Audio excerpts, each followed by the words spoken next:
Si des gens écrivent, c'est parce que le monde est un acte de langage. La langue humaine est un outil de signifiance, de délivrance. Écrire, c'est dire.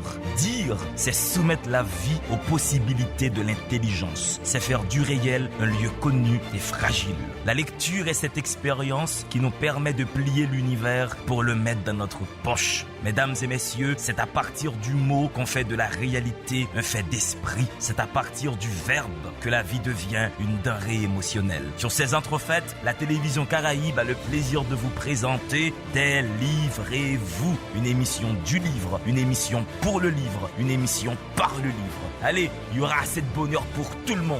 Délivrez-vous, délivrez-vous. Mesdames et messieurs, bonsoir. C'est Délivrez-vous qui débarque chez vous. Délivrez-vous, un concept fait pour célébrer l'intellection. Un concept fait pour saluer l'intelligence, pour faire la promotion de la lecture. Aujourd'hui, à cette émission, je m'en vais recevoir une grande habituée du plateau, une grande habituée du micro, de la télévision, une intellectuelle, une écrivaine, une directrice générale. Je vous garde la surprise, j'ouvre cette émission avec la rubrique Temps Poème.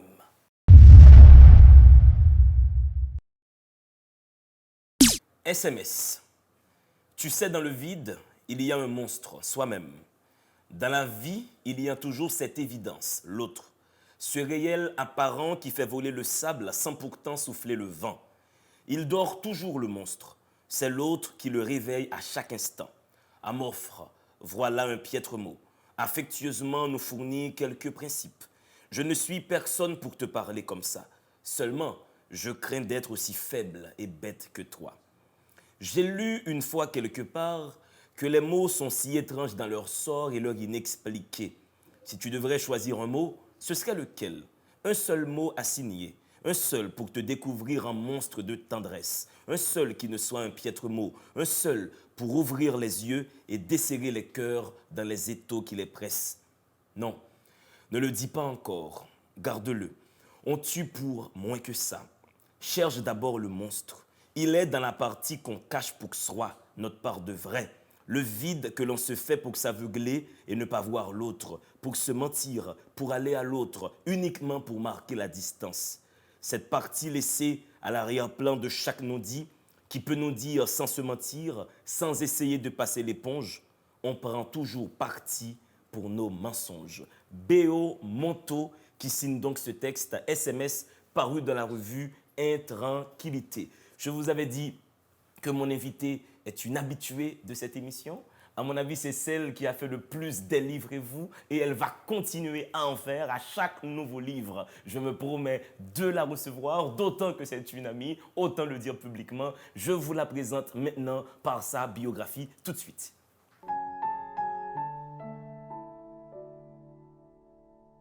Emily Prophète écrit pour sauver sa peau, hantée par le mal de son pays. Elle brise le silence, raconte Haïti dans des mots simples, une écriture fluide et généreuse. Au fil des pages, le lecteur se promène à travers les saisons, au détour des recoins de Port-au-Prince où elle est née, vit toujours et a pris les rênes du bureau haïtien du droit d'auteur. Après des études de droit et de lettres modernes, elle suit des cours de communication à la Jackson State University dans le Mississippi. Elle anime pendant 8 ans une émission de jazz à Radio Haïti, puis travaille dans l'enseignement pour finalement intégrer la diplomatie en tant qu'attachée culturelle d'Haïti à Genève. Emily Prophète est l'auteur de 2 recueils de poèmes, Des marges à remplir et Sur parure d'ombre. Elle offre dans ses romans une vue panoramique des préoccupations et des espoirs de la population haïtienne. Son premier récit, Le Testament des solitudes, évolue dans un univers strictement féminin où les femmes prennent la parole pour rompre la chaîne de servitude. Puis, en 2010, elle compose avec talent le portrait collectif des habitants d'une impasse de Port-au-Prince se démenant pour survivre et dont l'existence, à l'image de leur rue, semble sans issue dans Impasse Dignité. Femme active, elle collabore à diverses revues telles Chemin Critique, Bouture, Casa de las Américas, Cultura, Nouvelle Revue Française. Pendant 5 ans, Emily Prophète dirige la Direction nationale du livre en Haïti et a été directrice exécutive du Festival Étonnant Voyageur. Membre du comité de rédaction de la revue franco-haïtienne Conjonction, elle est également depuis décembre 2011 responsable de la page culturelle du journal Le Nouvelliste, le plus ancien titre de presse francophone des Amériques. En 2010, elle publie Le reste du temps. Une réflexion sur le temps, l'amitié et la mort, inspirée de sa propre amitié avec le tonitruant journaliste Jean-Dominique, assassiné en avril 2000. Elle revient en 2015 avec une interrogation sur la distance entre soi et l'horizon dans le bout du monde est une fenêtre. À travers la fenêtre d'une maison penchée, 2 personnages engagent leur solitude dans un dialogue sans mots, plein de folie et de secrets. En écho, les voix des personnages, tous des marginaux, se relaient dans ce théâtre d'ombre où perce l'envie de vivre et d'habiter le pays. Fin 2016 paraît un long texte dans la collection Haute Enfance chez Gallimard, titré Pluie d'enfance. En 2017, pour réagir à la loi sur la réputation et les bonnes vies et mœurs qui visent la communauté homosexuelle, elle dirige un livre collectif du domaine de la tolérance. Bibliographie, roman, nouvelle, du domaine de la tolérance, édition C3. Le bout du monde est une fenêtre, Mémoire d'Encrier 2015. Le désir est un visiteur silencieux, édition C3. Impasse Dignité, Mémoire d'Encrier 2012. Le reste du temps, Mémoire d'Encrier 2010. Je te cherche, nouvelle, in Haïti parmi les vivants, Actes Sud 2010. Une envie de carnaval, nouvelle, page ailée 2009. Le Testament des solitudes, Mémoire d'Encrier 2007. Poésie, sa parure d'ombre, Mémoire 2004. Des marges à remplir, Mémoire 2000. Si des gens écrivent, c'est parce que le monde est un acte de langage. La langue humaine est un outil de signifiance, de délivrance. Écrire, c'est dire.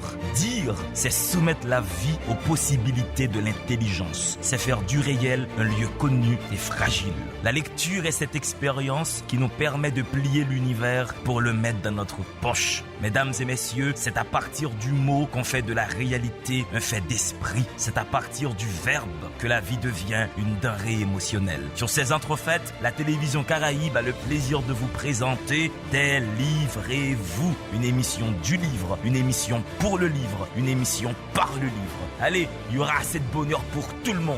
Délivrez-vous, délivrez-vous. Maritou vomissait quand, désespérée, elle était en difficulté, avait peur. Bref, face à toutes les situations qui lui échappaient, pour ne pas donner d'explications, pour garder les autres à distance. Elle étalait le contenu de son estomac, dérangeait avec l'odeur âcre, insupportable du vomi, comme pour que l'on ne s'approche pas d'elle. Elle aimait voir le dégoût, le mépris sur le visage des gens quand un filet de crachat dégoulinait de ses lèvres. Petite, elle vomissait sur son uniforme, son buvard, ses livres et ses cahiers. Elle finissait seule dans une grande salle, conduite rudement par une religieuse, courroucée qui lui disait qu'elle n'était qu'un petit monstre, une créature du diable. Mesdames et messieurs, Emily Prophète est sur le plateau, délivrez-vous. Bienvenue chez toi. Merci beaucoup, Angelo. Merci pour l'invitation. Moi, ça me fait très, très plaisir d'être là. Et c'est pour moi un signe que je progresse. Parce que tu ne m'invites que quand j'ai une actualité. Et l'actualité est Un ailleurs à soi, publié chez Mémoire d'Encrier, avec une version qui est disponible en France également. Un ailleurs à soi, Emily, c'est un roman qui est d'une grande potabilité. Ça coule. Pour préparer l'émission, là, j'étais tranquillement dans mon canapé. Je ne lisais presque pas. Je jouais avec du langage. Mais voilà, il y a des portes qui sont tout de suite ouvertes pour permettre aux lecteurs d'entrer, de se promener et d'accompagner les personnages. Donc c'est un style, c'est de la légèreté, et c'est très américain, donc c'est très décharné. Ouais. Et c'est aussi une fidélité à Mémoire d'Encrier. absolument. Une fidélité à Mémoire d'un crier, et ça fait des années que ça dure, parce que ça a commencé avec les éditions Mémoire, parce qu'avant d'être Mémoire d'un crier fut Mémoire, à la ruelle Marcelin à Port-au-Prince. Ça a commencé avec des marges à remplir, et ça a continué avec tous les autres livres. Pas de fidélité, mais une envie d'ancrage qui m'a fait publier des livres chez C'est Toi Éditions aussi, parce que Mémoire d'un crier est quand même à Montréal, et j'avais envie aussi d'avoir un éditeur local. Donc j'ai quelques textes chez C'est Toi Éditions, mais Mémoire d'un crier, c'est mon éditeur historique. Avec plusieurs personnages dans Un ailleurs à soi, avec des fiches psychologiques très intéressantes, le profil de Maritou est quand même surprenant. Ce rapport au vomi, cette façon de s'extirper du réel par le vomi. Qu'est-ce Voilà. que c'est que ce personnage de Maritou? Mais un personnage qui a envie d'éloigner les autres. Vous voyez, il y a certains animaux qui réagissent comme ça. Quand ils se sentent en danger, ils émettent une mauvaise odeur, ils rentrent dans leur coquille. Elle, c'est sa façon à elle d'éloigner les autres et de manifester son mécontentement, sa colère. Donc, elle vomit et quand elle était petite. Et moi, j'ai trouvé que c'était bien comme de décrire le personnage comme ça. Quelqu'un qui vomit pour éloigner les autres. Ouais. C'est par le vomi, au fait, qu'elle dit aux autres, laissez-moi mon espace de vie. Voilà. Et Maritou, c'est aussi, dans le style, un garçon manqué, Emily Prophète. Voilà, c'est un garçon manqué, et on écrit un peu toujours sa propre histoire. C'est très étrange parce que quand j'ai commencé à faire de la radio, j'étais très jeune, j'avais 19 ans, et j'avais parlé à la radio une fois et reçu plein d'appels, plein de compliments de gens qui me disaient « Qu'est-ce que tu as une belle voix ?» Et ça me poursuit jusqu'à aujourd'hui où mes collègues et amis m'appellent la voix senti bon. Mais quand j'étais petite, les gens trouvaient que j'avais une voix de garçon.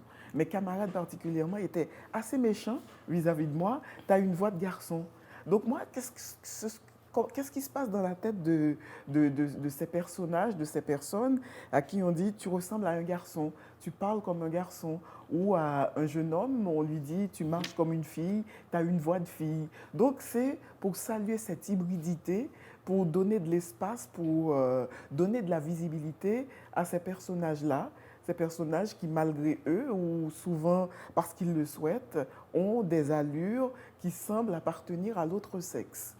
Et aussi se dire, on peut être qui on veut ou, je ne sais pas, on peut s'accepter comme on est aussi. Donc moi, je suis pour cette hybridité des personnes.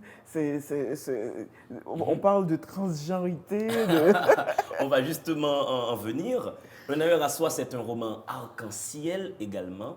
C'est un roman qui pose en relation d'amour Maritou et cette jeune femme qui travaille à Aïzan, ce restaurant branché et tout. C'est donc un roman très téméraire que de vouloir, dans ce contexte actuel, mettre en amour deux jeunes femmes.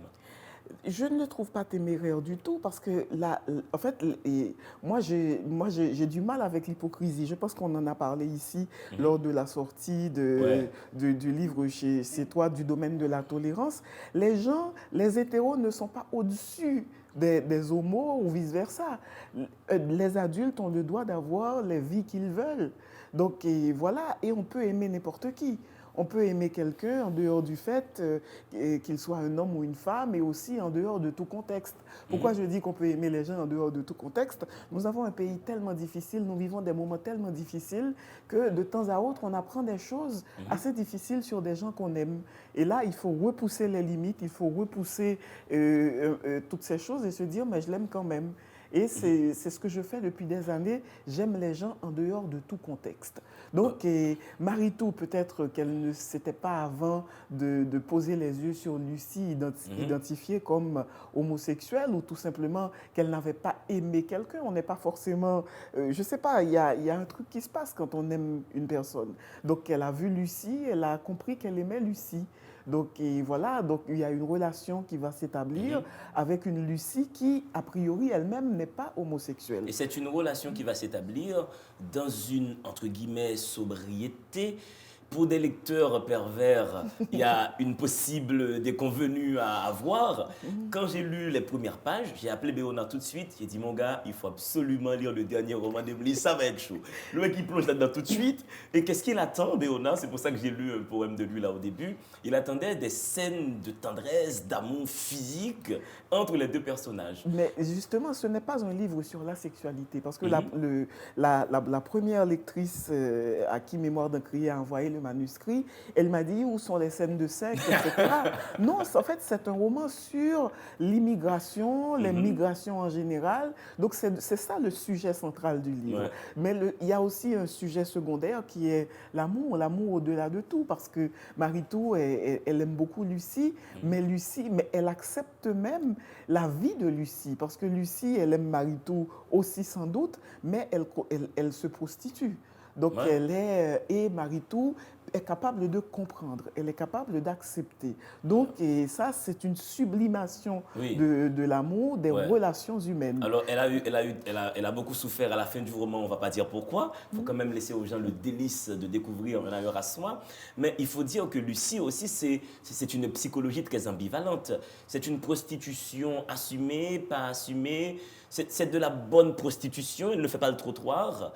Elle est serveuse dans un bar et certains clients riches Non, partent avec mademoiselle. mais c'est de la prostitution alimentaire. Elle le fait pour l'argent. Bon, tu me diras que la prostitution est en général alimentaire.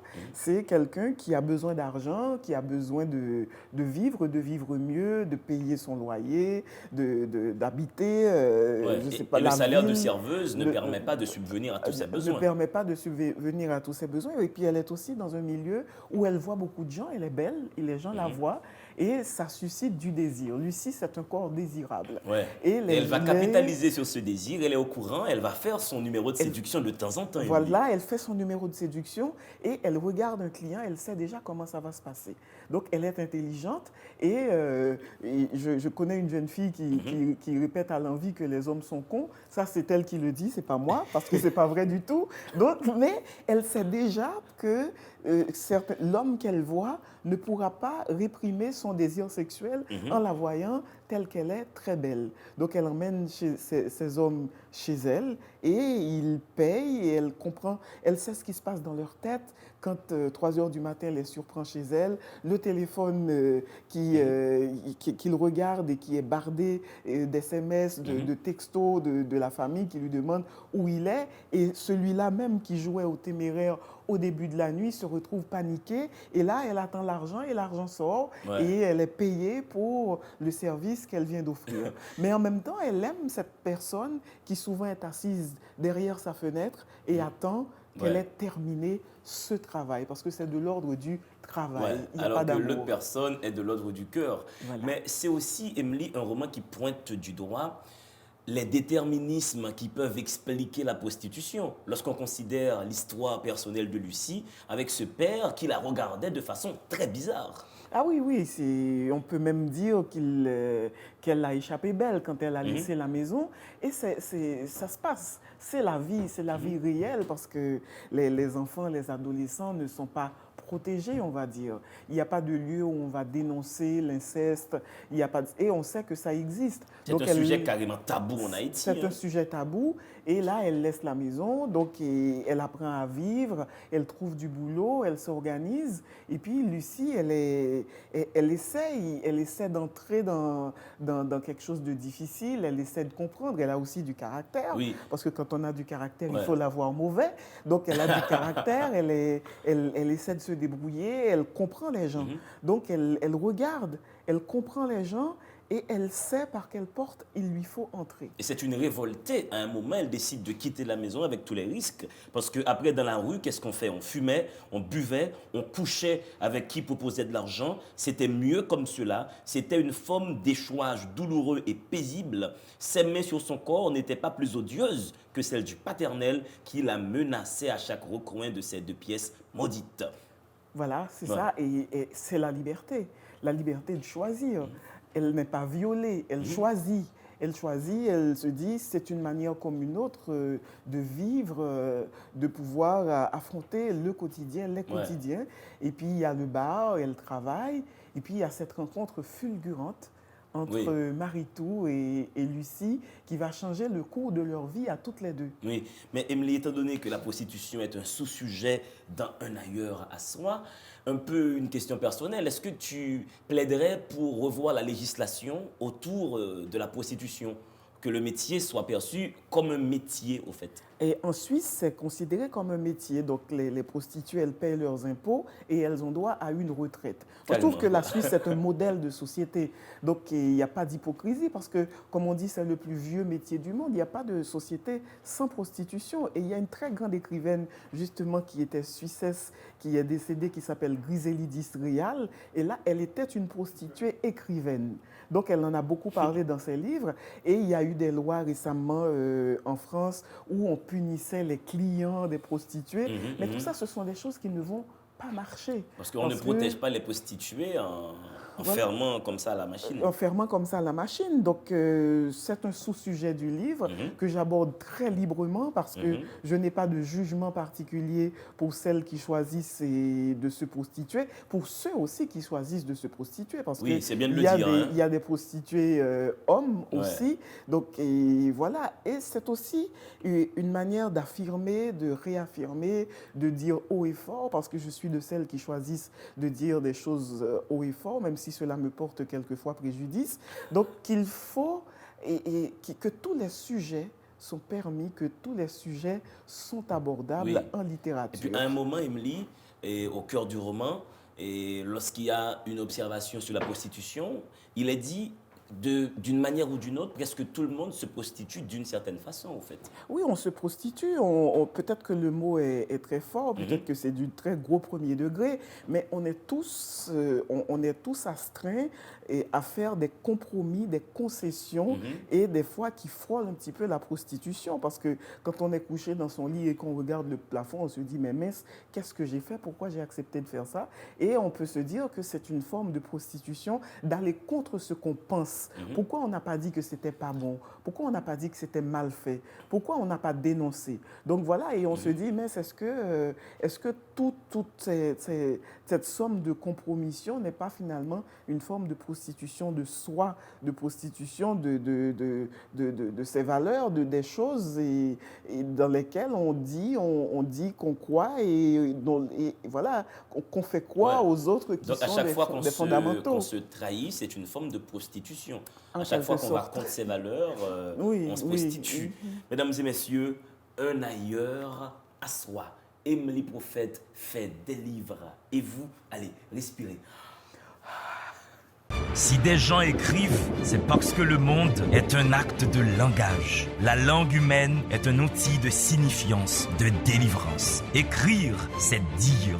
Dire, c'est soumettre la vie aux possibilités de l'intelligence. C'est faire du réel un lieu connu et fragile. La lecture est cette expérience qui nous permet de plier l'univers pour le mettre dans notre poche. Mesdames et messieurs, c'est à partir du mot qu'on fait de la réalité un fait d'esprit. C'est à partir du verbe que la vie devient une denrée émotionnelle. Sur ces entrefaites, la télévision Caraïbe a le plaisir de vous présenter Délivrez-vous, une émission du livre, une émission pour le livre, une émission par le livre. Allez, il y aura assez de bonheur pour tout le monde.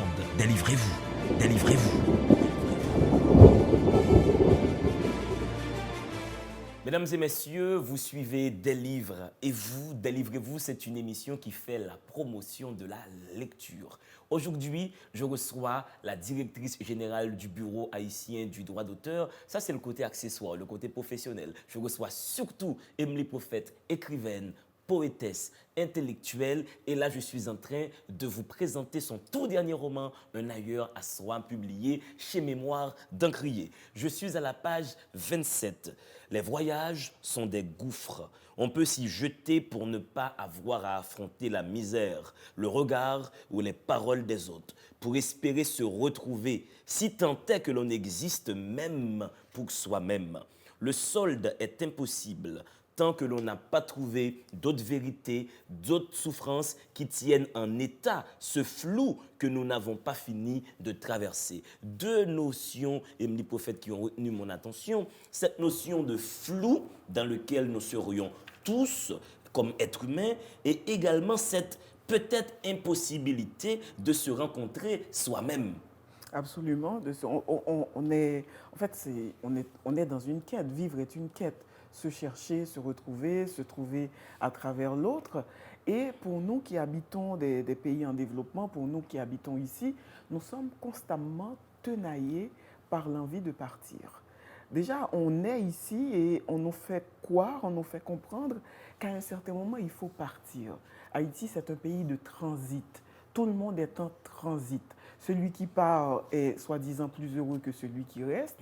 Celui qui part, même s'il n'est pas plus heureux, il est forcément moins heureux, mais il est obligé de nourrir le mythe en faisant croire à ceux qui sont restés qu'il est heureux et eux ne le sont pas. Donc c'est cet inaboutissement, ce flou que nous traversons et avec beaucoup de douleur aussi. Parce que partir, c'est couper des liens, c'est se casser en deux ou se retrouver en miettes.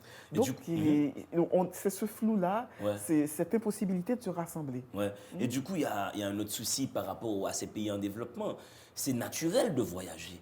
C'est naturel de voir du pays. Parce que Maritou, elle veut aller à Amsterdam. Elle veut de l'eau, elle veut voir des femmes, elle veut faire l'Europe, au fait. Du coup, le pays est tellement précaire qu'on a l'impression qu'elle devient une migrante, quoi. Elle est une migrante et c'est bien dit, comme nous sommes presque tous des migrants. Malheureusement, il y a des murs administratifs et les visas qu'on n'octroie pas. Et il y a certains peuples qui sont assignés à résidence. Comme nous en Haïti, on n'a pas le droit de partir. C'est un véritable goulag en Haïti. Voilà, il faut tellement donner de preuves de bien-être dans son pays, même si on n'a pas l'intention de partir pour rester. Donc, c'est ça, et ça nourrit encore plus l'envie de partir. Quand j'ai évoqué les départs vers le Suriname dans Un ailleurs à soi, toujours cette correctrice qui m'a beaucoup fait plaisir, elle a tellement dit de bêtises en lisant le livre, j'ai trouvé qu'elle n'était pas brillante du tout. Elle m'a écrit, mais le Suriname, voilà le PIB du Suriname, comment des Haïtiens peuvent-ils décider de partir pour le Suriname? Ça veut dire, bon, elle n'a rien compris de notre réalité, de cette envie de partir, quitte à ce que ça aboutisse sur une déception. Parce que la plupart du temps, ça aboutit à une déception, parce qu'on est mal reçu, on est pourchassé, on est mal vu. Mais Lucie a développé une intelligence de cette déception, elle l'a vu venir. Parce que Maritou, elle souhaite partir avec Lucie. Mais Lucie lui dit, attention, moi j'en ai vu plein d'Haïtiens qui, une fois partis, voulaient absolument revenir, tellement ils étaient déçus. Absolument. Et il y a beaucoup de gens qui ont cette lucidité aussi. Et parce que la vie des autres là-bas n'est pas une bonne ni une belle vie. Donc, il y a la lucidité de Lucie, mais il y a Maritou qui a envie de partir et Maritou qui rêve d'Amsterdam. Amsterdam, qui est une ville d'eau. La ville du péché aussi. La ville du péché, la ville de la marijuana, la ville de toutes les permissions. Et il y a aussi cette jeune africaine, parce qu'il y a il y a beaucoup d'inceste, on va dire, dans ce livre. Ce que j'appelle inceste, c'est introduire des éléments qui peuvent paraître incompatibles. Donc, cette jeune nigérienne qui, elle aussi, rêve d'une ville d'eau, d'une ville d'ouverture, d'une ville où elle pourrait s'épanouir. Donc voilà, Maritou elle-même, elle se voit à Amsterdam. Et vu les liens entre le Suriname et Amsterdam, le Suriname, c'est un premier port pour elle pour aller vers cette ville d'eau, cette ville de péché facile et aussi cette ville pleine de possibilités. Il y a du travail, il y a beaucoup de choses à faire. Donc pour elle, ce serait comme un premier port d'atteindre Amsterdam. Et pour avant d'atteindre Amsterdam, pardon. Et pour un retour maintenant, Emily, sur les deux principaux personnages de ce roman que sont Maritou et Lucie, oui, on voit en lisant le roman qu'il y a une histoire d'amour entre ces deux jeunes femmes, mais là où tu surprends ton lecteur, on ne se rend pas compte de l'opération de drague, on ne constate pas Maritou en train de draguer Lucie, on ne se rend pas compte de Maritou couchant avec Lucie, mais à la fin du roman, on se rend compte que toute la procédure a été menée à terme, qu'il y a eu la drague et le temps de coucherie, entre guillemets. Est-ce que ça participe de ton rapport à ta façon d'exposer la sexualité, le rapport intime? Il ne faut pas le dire, il faut le laisser entendre. Oui, il faut le laisser entendre, c'est tout en subtilité parce que pour moi, ça aurait été tout un autre livre et ça aurait dénaturé le sujet. Parce que n'oublions pas, le sujet, c'est le départ. Oui. c'est l'envie de l'ailleurs. C'est l'ailleurs Déjà, à le titre, soi. un ailleurs à soi. L'ailleurs, nous avons chacun un ailleurs. Nous nourrissons cet ailleurs, nous grandissons dans cet ailleurs, nous en rêvons. Et c'est le sujet principal. Donc, c'est de l'ordre de la banalité, c'est de l'ordre du dérisoire qu'il y ait cette relation entre Maritou et Lucie. Et c'est aussi une envie de mettre dans l'ordinaire une relation entre deux personnes adultes. Oui, et c'est ça qui est intéressant, en effet. Parce que du coup, la relation homosexuelle passe pour ce qu'elle est vraiment, c'est-à-dire une relation normale. Une relation normale. Ce n'est pas un sujet, au fait. Ce n'est pas un sujet, c'est un non-sujet. C'est un non-sujet. C'est un non-sujet que cette relation soit entre deux personnes adultes hétéros, Voilà. un homme et une femme, ou entre deux hommes ou entre deux femmes. C'est pas là le sujet. Et c'est là que ce roman appelle à la tolérance, justement, en faisant passer la chose pour un acquis. Voilà, nous sommes encore dans le domaine de la tolérance. Bon, absolument. Mais Maritou, c'est aussi un sacré personnage. Et après tout, elle n'avait jamais connu que ça ou son à peu près. Quand elle était petite, il y avait moins de gens dans les rues, moins d'étalages. Il y avait même eu une bibliothèque tout près. Elle s'y rendait le samedi. Elle était fermée aujourd'hui. Elle aimait lire des contes, des articles de journaux, les romans, pas beaucoup. Elle était surprise par le son de sa voix quand elle lisait pour Lucie, qui écoutait patiemment et posait des questions après sur ce qu'elle n'avait pas compris. Les questions portant en général sur les choix des personnages. Elle concluait quelquefois par des « c'est bête, c'est touchant ». Parce que Maritou, au fait, elle alimente, elle nourrit sa relation d'amour avec de la lecture. Parce que Lucie, elle ne lit pas, mais elle est quand même sensible à la chose intellectuelle, Emily. Lucie est très sensible, mais elle a aussi les pieds sur terre, on va dire. Elle est très lucide. Lucie est lucide.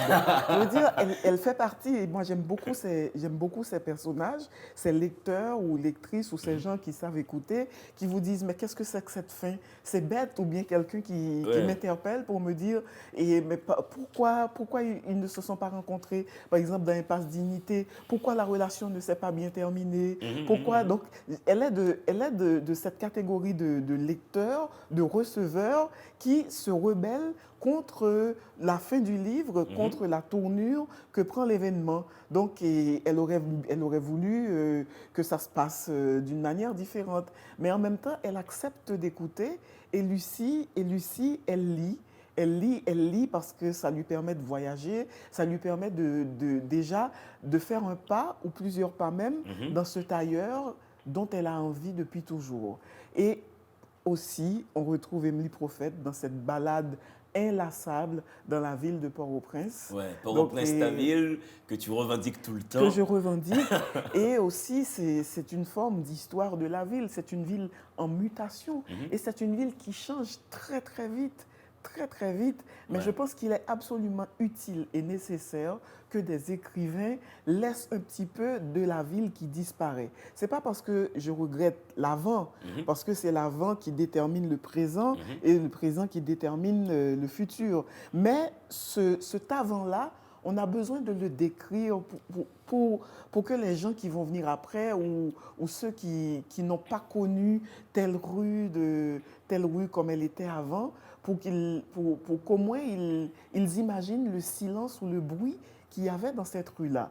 Donc, c'est ce travail de restitution qui est absolument nécessaire. Ce n'est pas une nostalgie du passé, c'est un regard sur ce passé. C'est un regard sur ce passé, c'est garder ce passé. Donc, c'est prendre ce passé et le mettre quelque part. Une préservation de la mémoire immédiate de la mémoire immédiate. Parce que je n'ai jamais de regret de l'avant. Parce qu'avant, ce n'était pas mieux. Absolument.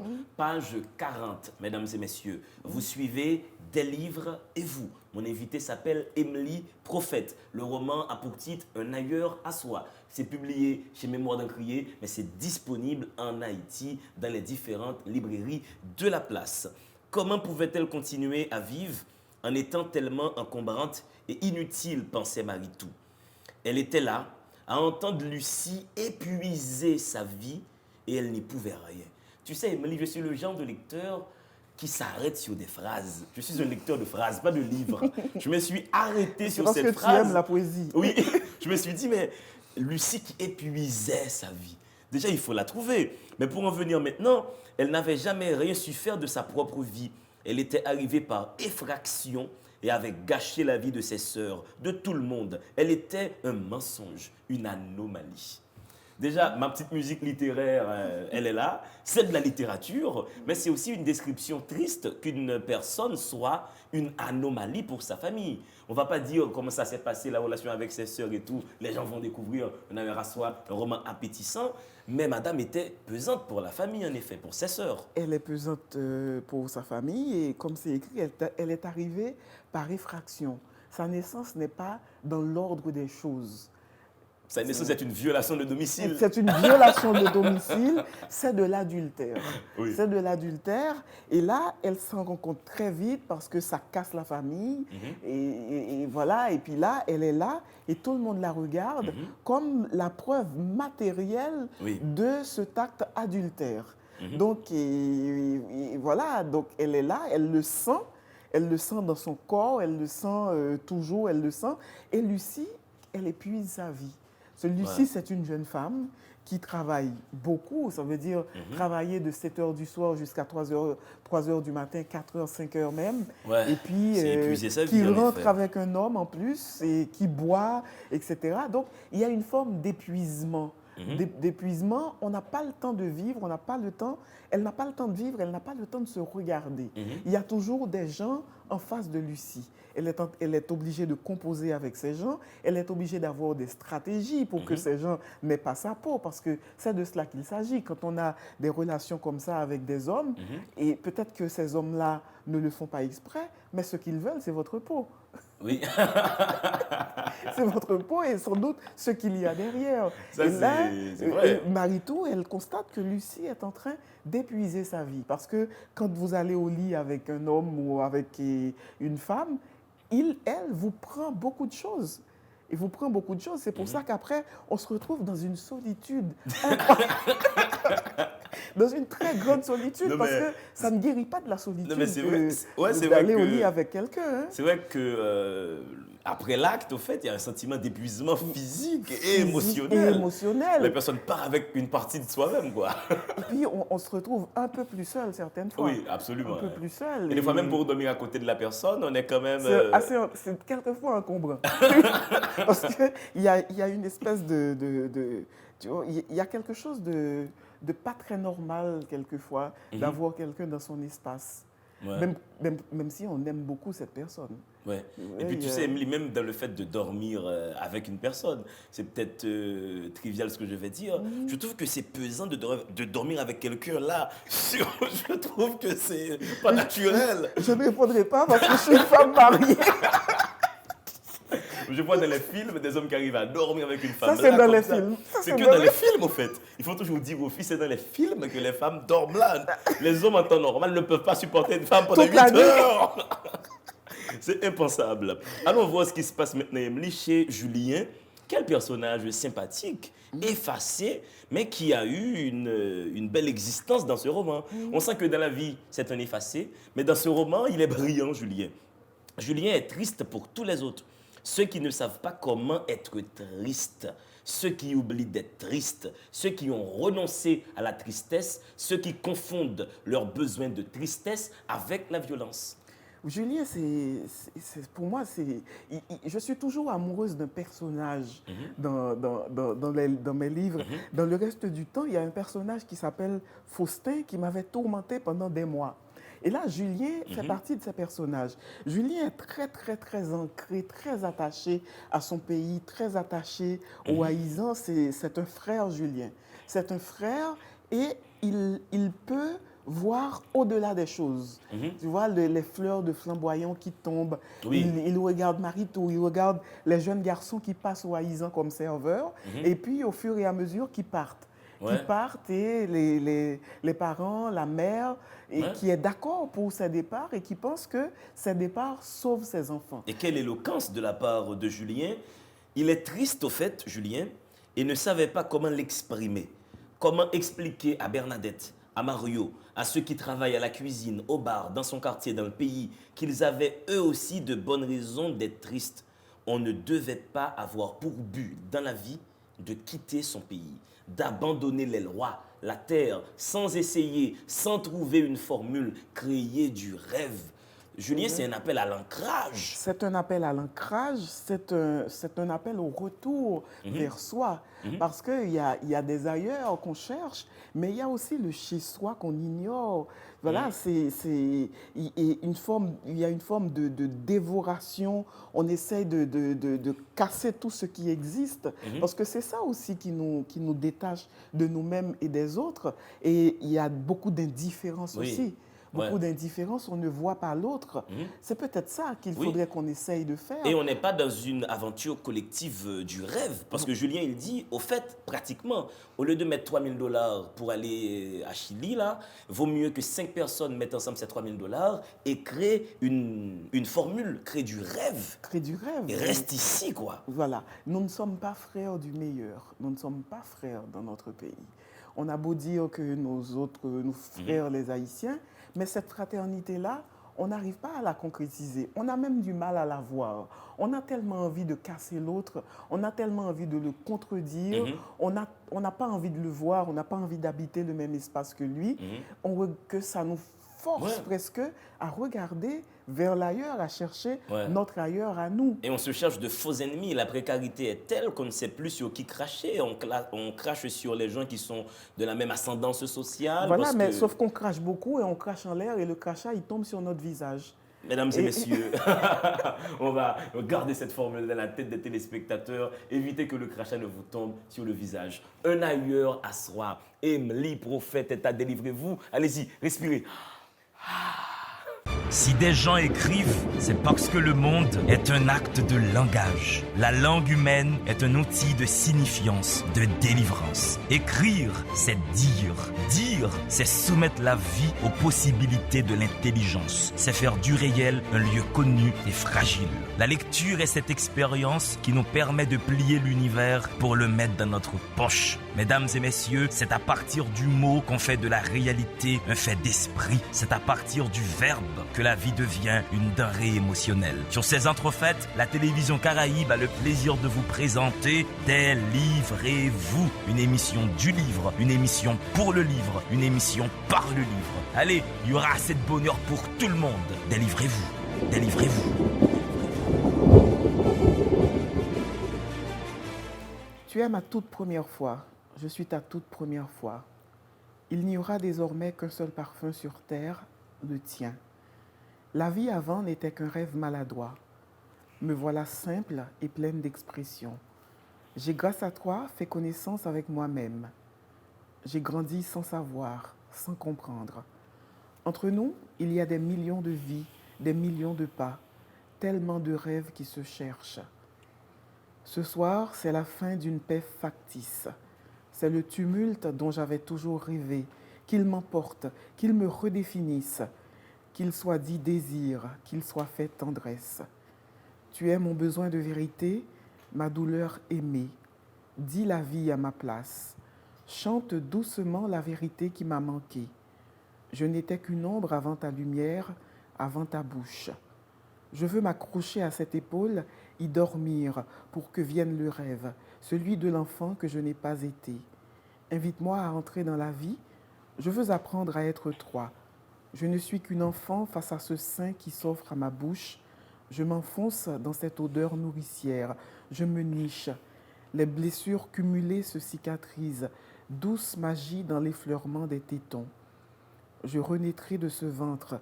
Il m'est permis tout à coup de rêver à une forme de perfection. L'avant n'était qu'un accident. Le ciel demande pardon. Deux bras qui m'enveloppent, je suis gardée à corps et à vue. Je me constitue captive. Ainsi doit rester ma vie, ainsi dois-je vivre. Apprends-moi la nuit, apprends-moi à jouir. Je suis au bout du chemin, je m'ouvre entièrement, je tremble, je pleure. Je n'avais jamais pleuré avant. J'aime cette bouche qui plonge tout au fond de moi pour créer ce bouleversant désordre, ce chaos qui me manque depuis tellement d'années. Mon amour, je dis pour la première fois, cette nuit de toutes les premières fois, je crie, Seigneur, faites que ma vie s'arrête ici, faites que ce moment ne finisse pas. J'existe enfin.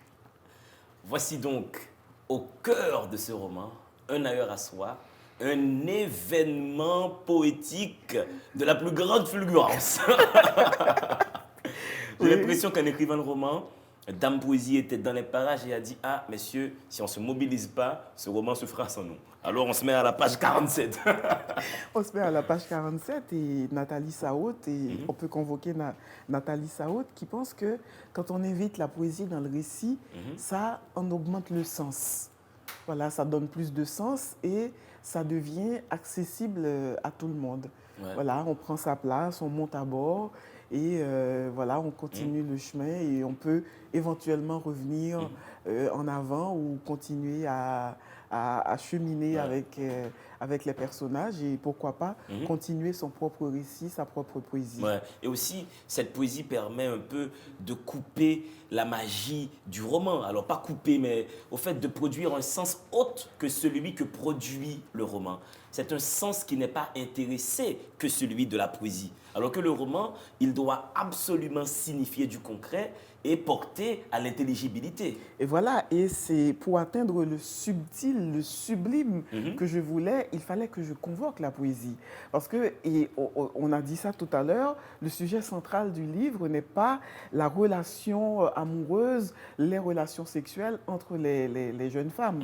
C'est le sujet, c'est le départ. Et là, mais en même temps, comment parler de ce départ, comment parler de ces deux personnages sans aborder le sensible sujet de la relation amoureuse. Donc, pour atteindre, pour sublimer cette relation, il fallait faire venir la poésie. Ouais. La poésie, et voilà, et tout a été dit. Tout a été dit sans les détails, sans des détails croustillants, sans... oui, avec une économie de la forme. Voilà, exactement. C'est le mot qu'il faut, avec une économie qui n'est pas celle d'une description d'un rapport sexuel entre deux personnes, mais qui dit un petit peu plus parce que ça dit l'après, ça parle de la sublimation de ce rapport entre les deux personnes. Mais pour être dans totalement autre chose, Emily, est-ce que la sexualité, dès qu'elle fait l'objet d'une description, elle n'est plus sexualité mais pornographie? Non, pas forcément, elle est érotique. Et ce qui est érotique n'est pas pornographique. On peut faire une description d'un rapport sexuel tout en restant érotique, en donnant les détails. Et là, ça va avoir ça va dépendre des mots qu'on trouvera et de la manière dont les deux protagonistes vont se regarder. La barrière est fine entre la barrière pornographie et érotisme. est très très fine, mais quand on regarde l'autre avec de l'affection, avec du respect et de l'amour, là on n'est pas dans la pornographie. Parce que la pornographie aussi, elle est synonyme d'une forme de brutalité. Même si des fois les couples, dans leurs pratiques intimes, mettent de la brutalité. Non, ok, d'accord. Vous êtes une femme mariée. C'est un autre sujet. C'est un autre sujet. Mais sinon, parlons maintenant des sœurs un tout petit peu, sans vouloir tout dire, parce que Clémence, elle avait peur de vieillir et s'avouait chaque matin que c'était peut-être le bon jour, celui où elle allait rencontrer celui qui l'accompagnerait le restant de sa vie. Elle avait un peu peur de Jeannette. Elle ne comprendrait pas qu'elle veuille vivre avec un homme sans qu'il soit marié. Voici un modèle d'haïtienne qui existe toujours. Oui, mais c'est très catho. Voilà, avec... c'est la réalité de beaucoup de femmes. Et soit parce qu'elles sont dans une religion, etc., ou dans des familles qui leur disent, écoutez, si vous n'êtes pas marié, ça ne va pas marcher. Vous ne pouvez pas aller vivre avec quelqu'un si cette personne ne vous épouse pas. Vous ne pouvez pas faire des enfants si vous n'êtes pas dans un couple très orthodoxe, marié. Ça, c'est le péché, au fait, si voilà, on fait l'inverse. Comme dirait Maurice Sixto, pour la société Ball et pour cloche l'église sonnait, etc. Donc, c'est ça. Et il y a des gens qui sont toujours en train d'essayer de faire leur vie, comme si leur vie avait été quelque part défaite. Donc, et voilà, et c'est ça la réalité des familles et c'est ça la réalité de Clémence, qui Ouais. est une bonne personne, comme Ouais. son nom pourrait paraître l'indiquer. C'est une Et fille c'est rangée, une fille- Clémence. Voilà, c'est une fille rangée. D'ailleurs, elle a toujours été très bonne avec sa jeune sœur. Elle a toujours compris, elle va à l'église, c'est une très bonne chrétienne, mais qui est en train de chercher l'amour. Comme si l'amour, on pouvait le chercher et le trouver. Donc, comme on cherche ses chaussures ou Ouais. comme on cherche un vêtement. Si on veut qui- l'amour, il faut le fabriquer. il faut le fabriquer, mais on peut aussi le laisser venir. Et on peut aussi le solliciter, mais de belle manière. Ouais. On peut le solliciter de très belle manière. L'amour ou le polyamour, Emily? Les deux, pourquoi pas? Puisqu'il s'agit d'aimer, aimons au pluriel. Aimons au pluriel, ça demande seulement d'avoir un petit peu plus d'énergie Ouais, pour c'est le vrai. polyamour. C'est vrai. Parce que aimer demande de l'énergie hein, et Donc, du temps. Et polyaimer, c'est encore plus d'énergie. Voilà, et de temps. c'est un sentiment chronophage aussi. Maintenant, Jeannette, elle n'allait plus à l'église. Elle était amère et avouait avoir raté sa vie sans savoir ce qu'elle avait voulu qu'elle soit. Elle avait raison d'une certaine manière. On passait à côté de sa vie si elle ne croisait aucune folie, si on se refusait totalement au dehors. Absolument. Une vie sans folie, c'est une vie ratée, une C'est vie sans ratée. adrénaline. Voilà, on passe à côté de sa vie. On doit pouvoir aller à la rencontre de la folie et ouvrir ses portes à la folie aussi. J'adore Donc, cette formule, ouvrir ses portes à la folie. Elle est folie, mes portes sont ouvertes. Donc, voilà. Et Jeannette, elle est amère. Elle est toujours en train de penser à un passé qui lui a échappé, sans assumer ce présent, les événements, parce que dans toutes les vies, il arrive des événements, il y a des choses imprévues, des choses du fait de l'homme ou du fait de la nature. Par exemple, 2010, le tremblement de terre a changé la vie de beaucoup de gens, et Ouais. en mal. Mais après, il faut bien vivre, il faut bien inventer autre chose. Oui. Donc, et c'est ce qu'elle n'est pas arrivée à faire. Donc, cette folie que vous laissez entrer et que vous allez chercher, c'est cette folie qui vous permet de vous renouveler. Parce qu'on ne peut pas vivre sans se renouveler. Ouais. Et c'est ce que Jeannette, elle n'a pas pu, elle n'a pas su faire. Se renouveler, se créer. Ouais. Parce qu'il faut contester de temps en temps sa naissance, contester de temps à autre ses Ouais. réalités. Il faut de temps en temps reconfigurer sa chimie intérieure. Voilà, sa chimie intérieure, se redéfinir et se dire, écoutez, et pour être moi-même, je dois inventer autre chose. Je dois renier ce que mes parents m'ont dit, ce que mes parents m'ont donné. Parce que vos parents, ils vous veulent du bien, mais ce bien-là n'est pas toujours du bien pour vous, parce que vous avez votre propre regard sur le monde, vous avez votre propre regard sur la vie. Et ce regard sur la vie, sur le monde, c'est considérer que le fait de vivre ensemble à deux, ce rêve-là, il y a des pays, il y a des villes où c'était possible. Le monde changeait. Presque dans tous les grands pays, on admettait qu'il y ait des couples de même sexe. Les gens sont prêts. J'ai marqué cette page parce qu'il y a des gens, j'ai des collègues qui m'ont dit tout, et tout récemment, il y en a un qui est déjà pasteur, qui m'a dit l'homosexualité, son acceptation du moins, n'est pas dans la culture haïtienne, c'est dans les grands pays. Comme si l'homosexualité était un fait culturel et non un fait biologique, sexuel. Oui, c'est un fait biologique. Et puis, ce que les gens doivent intégrer, c'est qu'ils n'ont pas à accepter ou pas. Ils ont à être tolérants vis-à-vis de deux personnes adultes, comme ils sont tolérants avec les hommes qui sont bigames, qui sont polygames, ou des femmes qui sont bigames et polygames. Enfin, ils ne sont pas tolérants avec les femmes bigames et Oui, polygames. oui. Comme ils sont tolérants avec les hommes qui sont bigames et polygames, et comme ils acceptent aussi que certains hommes battent leurs femmes.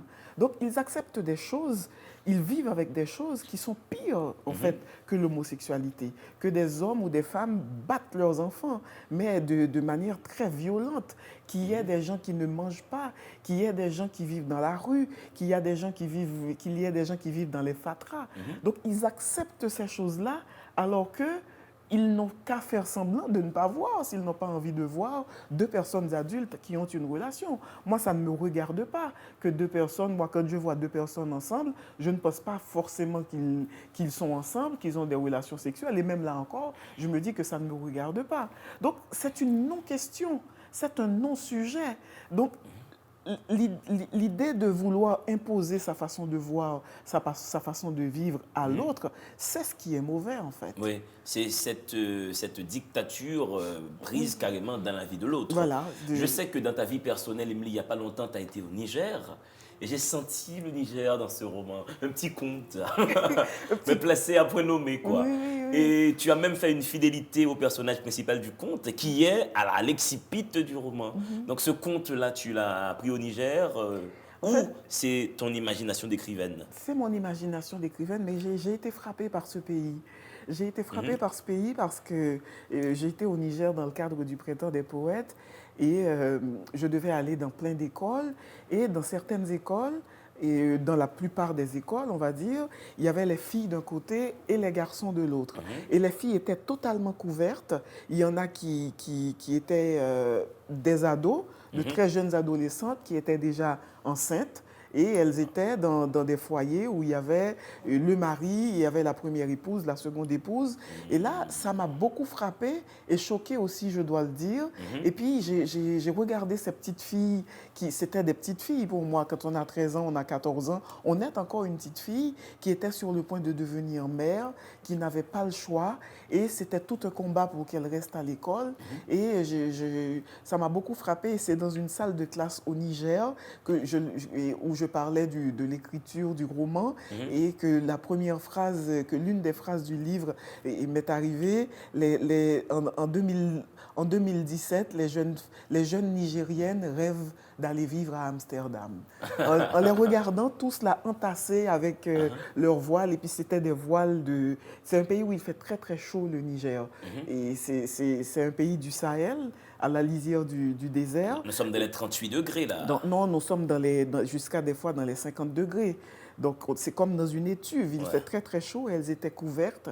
Et moi, en les regardant, je les voyais à Amsterdam. Je ne sais pas pourquoi c'est Amsterdam qui m'est venu, parce que c'est une très belle ville et c'est une ville d'Occident, Amsterdam. Tu circules à vélo, les gens circulent à vélo, c'est propre et il y a beaucoup d'eau à Amsterdam. Oui. Et les gens bénéficient d'une très grande liberté. C'est l'une des premières villes, la Hollande est l'un des premiers pays à avoir régularisé la marijuana, où les gens ils peuvent fumer, ils sont dans les cafés, tu as les coffee shops, tu as des bars, tu as des boîtes de nuit.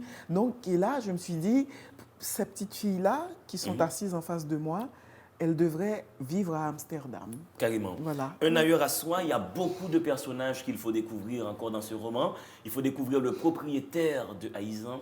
Il faut découvrir les sœurs de Maritou. Il faut découvrir l'histoire personnelle de Maritou. Il faut aller voir quels sont les déterminismes qui ont porté cette jeune femme dans la vie qu'elle a fini par vivre finalement. Et est-ce qu'il y a des déceptions ou des joies à la fin de ce roman? Est-ce que Maritou va finalement habiter avec sa Lucie d'amour? Lucie est tombée amoureuse à un moment. Sinon, ce n'était pas de l'amour, c'était une relation très intéressée avec un homme riche qui, lui, était profondément amoureux de Lucie, cette prostituée informelle, cette serveuse informelle. C'est un roman arc-en-ciel qu'il faut absolument lire, publié chez Mémoire d'un crier. Emily Prophète, 2 questions dans mon questionnaire de Proust. Quel est ton principal défaut? Je n'en ai pas.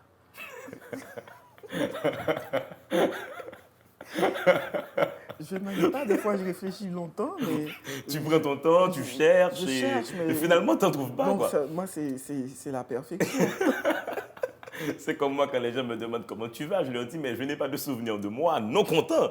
J'en cherche, mais je n'arrive pas à en trouver. Un joyeux. Voilà, je suis joyeux. Je suis dans le bonheur. Tu as une devise?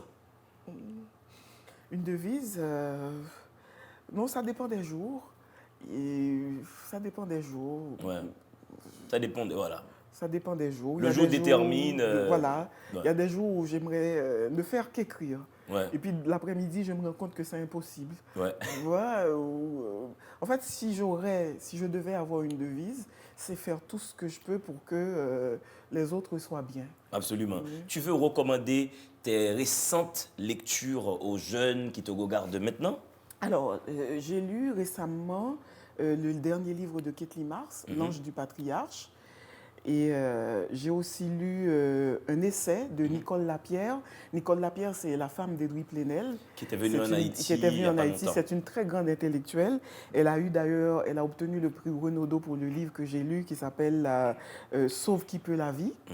Et j'ai aussi lu Chimamanda Ngozi Adichie. Ouais. Alors là, j'ai adoré ce livre qui s'appelle Americana. C'est 600 pages, il faut avoir du cœur. Donc, j'ai vraiment beaucoup aimé Americana de Chimamanda Ngozi Adichie. J'ai aussi beaucoup aimé le livre d'un jeune Sénégalais. D'ailleurs, le titre est magnifique. Le titre, c'est De purs hommes. Oh. De purs hommes. Il Ça, c'est s'appelle. trouvé. Voilà, il s'appelle. Là, on est jaloux quand on Oui. est écrivain Oui. et qu'un autre écrivain trouve un titre pareil, on est Ouais. jaloux. Et il s'appelle Mohamed Bougar Sarr, S-A-2-R. Donc, il a écrit De purs hommes. C'est Ouais. aussi un livre sur l'homosexualité au Sénégal, mais c'est une merveille. Ouais, carrément. Et c'est un écrivain de moins de 30 ans qui a beaucoup de succès dans la francophonie depuis 2-3 ans. Mais vraiment, c'est un livre magnifique. De purs hommes qu'il faut Ouais. absolument lire. Qu'est-ce que tu détestes par-dessus tout, Emily Prophète? Les hypocrites. Et si Dieu existe, qu'aimerais-tu, après ta mort, l'entendre te dire? Que j'ai bien travaillé, que j'ai écrit de très bons livres, que j'ai fait de bonnes colères. Surtout de bonne colère. Merci, Emily, d'avoir accepté cette énième invitation. J'espère que ce n'est pas la dernière. Là, il faut que je fasse plein de livres parce que j'ai envie au moins une fois par an de passer dans des livrez-vous. Absolument. Hein. Ça fera le grand bonheur de l'équipe technique qui t'adore. Émilie, qui s'appelle comme toi. tu Émilie, vois, merci qui fait le Émilie, maquillage. qui nous rend beau, c'est difficile. Ah, hein. ben ouais, c'est difficile, hein, c'est difficile de travailler sur des faces comme ça. Hein, ça Merci, doit bosser, Émilie. quoi. Donc, un ailleurs à soi, mesdames et messieurs, chez Mémoire d'un crier, c'est un bijou d'écriture qu'il faut absolument consommer sans modération. Allez, respirez, place maintenant à la rubrique Temps Science.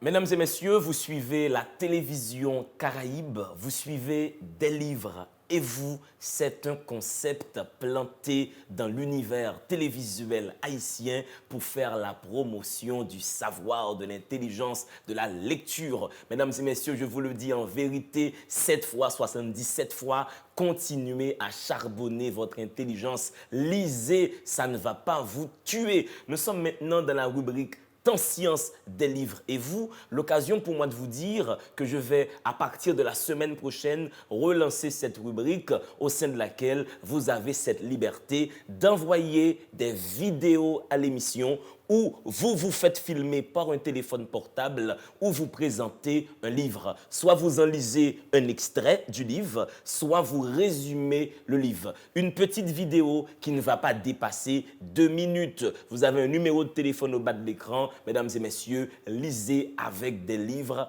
Et vous, Maître Volmar, délivrez-vous. La chemise, c'est Muriel Mornay, c'est ta compagne. Alors là, elle a bien choisi, mon gars. Non, mais c'est elle qui se charge de l'apparence C'est elle qui est un peu, qui fait office de directrice d'artiste, quoi. C'est elle Oui, qui on peut dire ça. habille le maître. Ah oui, c'est elle qui fait ça. En tout cas, Muriel Mornay, féministe de son état, qui dirige l'association Beauté Créole. Beauté Créole, qui a organisé tout récemment un festival. Hein, Oui, oui, un festival. Tout récemment. Et je voulais la recevoir sur RFI, mais malheureusement, j'avais un bloc d'émissions préfabriqué en Martinique. On n'a pas pu faire tout ça. Mais Muriel Mornay, on va parler de l'électricité aujourd'hui. Et c'est le maître qui s'en charge. Ah oui, et c'est bien qu'il s'en charge. Ouais. Maître Volmar, l'électricité, tous les techniciens de la radio-télévision Caraïbe ont besoin de cet outil pour travailler. Sans électricité, cette émission n'est pas possible. Sans électricité, la caméra ne peut pas fonctionner. Les gens qui nous reçoivent sur leur poste de télévision ne peuvent pas regarder l'émission sans l'électricité. Mais quand nous parlons de cette chose, Volmar, qu'est-ce que c'est au fait? L'électricité. Ouais, l'électricité fait partie de la vie de l'homme depuis la fin ou même au milieu du 19e siècle. On pourrait même parler de l'homo electricus. Ouais. Ouais. Donc, pour le mot, ça a commencé en Grèce, avec Thalès de Milet qui a étudié l'ambre. L'ambre, c'est une fossilisation de la résine que produisent des conifères, qui étaient des plantes qui ont pratiquement disparu. Donc, pour donner une image, une idée aux téléspectateurs, ils n'ont qu'à imaginer cette boule de cristal qui est au-dessus de la canne du type qui a créé Jurassic Park et qui a une moustique dedans. Ouais. Donc, c'est ça l'ambre. Donc, ce que Thalès a remarqué, c'est que quand il frotte l'ambre sur du coton, par exemple, donc l'ambre s'aimante. Okay? Donc, l'ambre jaune s'appelait en grec ancien électricon. Donc, ensuite, disons quelques... Déjà, étymologiquement, Maître Volmar, électricité vient de ambre jaune. De l'ambre jaune, voilà. qui en Grèce voulait dire électron. Là, nous sommes dans l'Antiquité, quoi, avec Thalès de Milet. Au secondaire, on a étudié théorème de Thalès et tout. Hein. Ouais. J'étais pas bon en maths, je le dis tout de suite pour les gens qui peuvent se dire, il connaît le théorème de Thalès. Alors ensuite, Aristote a repris l'expérience de Thalès, il en a parlé. Alors il a plus appelé l'ambre électron, mais le phénomène d'attirer la poussière ou des trucs légers après avoir frotté l'ambre. Ouais. Maintenant, c'est Gilbert, un scientifique aux environs de 1600, qui a occidentalisé, ce qu'est dit occidentalisé, ça, francisé, on pourrait dire, le terme en électricité, qui a transformé électron en électricité, du coup, qui a mis le mot en circulation dans le langage vulgaire d'usage. Oui.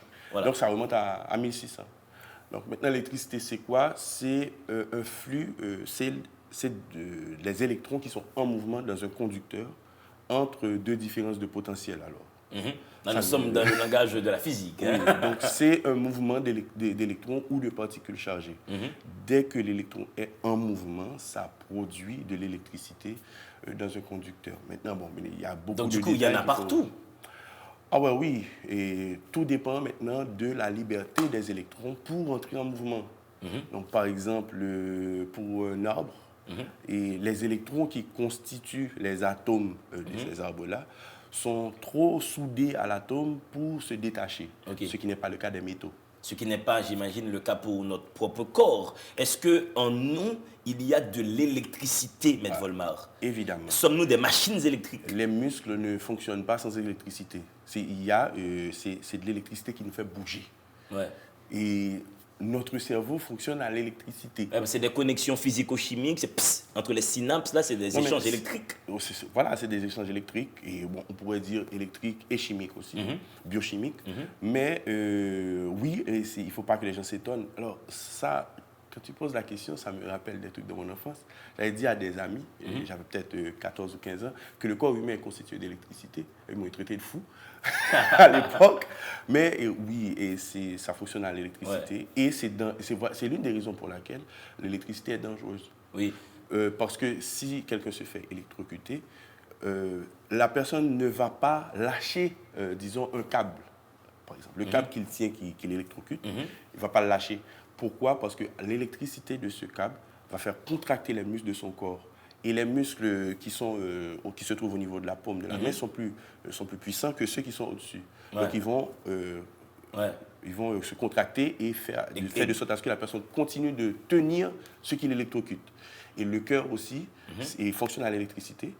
Donc, alors c'est des micro-volts d'électricité, mais recevoir 220 volts le fait arrêter carrément. Absolument. Mais au fait, les gens qui regardent cette émission se trompent lorsqu'ils parlent d'électricité, parce que beaucoup peuvent penser que c'est des ampoules, au fait, l'électricité. C'est que ça, c'est ce qu'ils reçoivent chez eux comme flux électrique qui fait fonctionner le frigo. Les gens peuvent résumer l'électricité à ça, au fait, malheureusement. Oui, et bon, dans notre langage aussi, on dit, Oui. on confond l'électricité et le courant, Oui. alors que le courant produit l'électricité. Donc, l'ampoule, c'est juste que l'électricité alors, le flux d'électrons à travers les circuits, lorsque les électrons passent à l'intérieur d'un fil, bon, ça, c'est la base, quoi. Oui. C'est un fil électrique. Et alors, c'est un fil conducteur, alors, mais qui a une certaine résistance.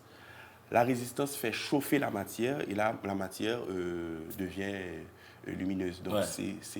c'est une conséquence de l'électricité, c'est pas l'électricité. On ne Oui. regarde pas l'électricité, on regarde Oui. de la lumière produite à partir de l'électricité. Parce que ce n'est pas une force qu'on peut constater, au fait, l'électricité. Est-ce qu'on peut voir Directement. l'électricité? Et Tout comme on peut voir un oui, livre. on peut dire ça, oui. Par exemple, les premières expériences qu'ont eues les hommes, c'est la foudre. Et la foudre, c'est de l'électricité. Ce qui se produit, c'est qu'une partie de l'atmosphère ou d'un nuage est chargée positivement, une autre partie du nuage est chargée négativement ou le sol. Donc l'équilibre, alors c'est un déséquilibre, on appelle ça une différence de potentiel parce qu'il y a des parties qui sont chargées différemment. Donc maintenant, c'est une situation de déséquilibre. C'est-à-dire il y a une quantité de matière qui est plus chargée positivement, une autre quantité de matière qui est plus chargée négativement, alors que normalement, l'atome est supposé être neutre. Donc neutre parce que le noyau est positif et les électrons ils sont négatifs. Donc ensemble, ils neutralisent l'atome.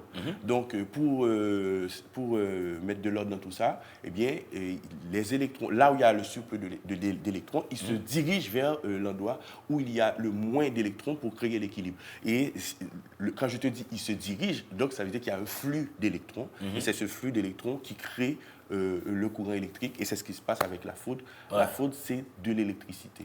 C'est ça que les gens doivent comprendre et ne pas se dire que c'est peut-être un grand monsieur à la barbe blanche qui a créé la foudre. Hein. Ça me donne une idée. Si ça se trouve, la semaine prochaine, on peut parler de ça. Ah, bon, On peut parler que de la foudre, en fait. Oui, et les dieux qui ont été les possesseurs de la foudre, comme Zeus pour les Grecs, ouais. Jupiter pour les Romains. Voilà, ça nous donne un sujet pour l'année prochaine. Ah, pour la semaine prochaine. Écoutez, l'année prochaine, on sera encore avec vous. J'espère tout simplement que je n'aurai pas de bidon et que Maître Volman n'en aura pas non plus. Hein, parce qu'on prend du bidon. Hein, c'est pas donné. Hein. Alors là, c'est pas donné. Il faut arrêter avec le sucre et faire du sport. Maître Volman, merci beaucoup. Eh bien, à la semaine prochaine pour cette rubrique Temps Science. Et je vous le dis, nous allons relancer la rubrique où vous envoyez des capsules vidéo d'1 minute ou de 2 minutes. Vous lisez l'extrait d'un livre. Vous faites filmer par un téléphone portable et vous envoyez la vidéo à l'émission. Vous avez un numéro de téléphone qui passe au bas de l'écran. Je remercie le staff technique qui me permet de vous présenter cette émission chaque semaine. Je remercie Emmanuel, je remercie Émilie pour le maquillage, je remercie Féquière, je remercie Boule Sucre. Je vais garder que ce nom, moi. J'ai un technicien qui s'appelle Boule Sucre. Le mec, il est adorable. Et le réalisateur de l'émission, malheureusement, qui a eu un accident il y a quelques semaines, mais là, il pète la forme, il marche, il court, il peut même faire beaucoup de choses maintenant qu'il est totalement en forme. Je remercie notre ingénieur du son, Grégory, qui est toujours là. Ça fait une grosse équipe qui vous présente cette émission. Mesdames et messieurs, continuez à charbonner votre intelligence. Gardons bonheur. Dans le monde, il doit y avoir 2 êtres, des livres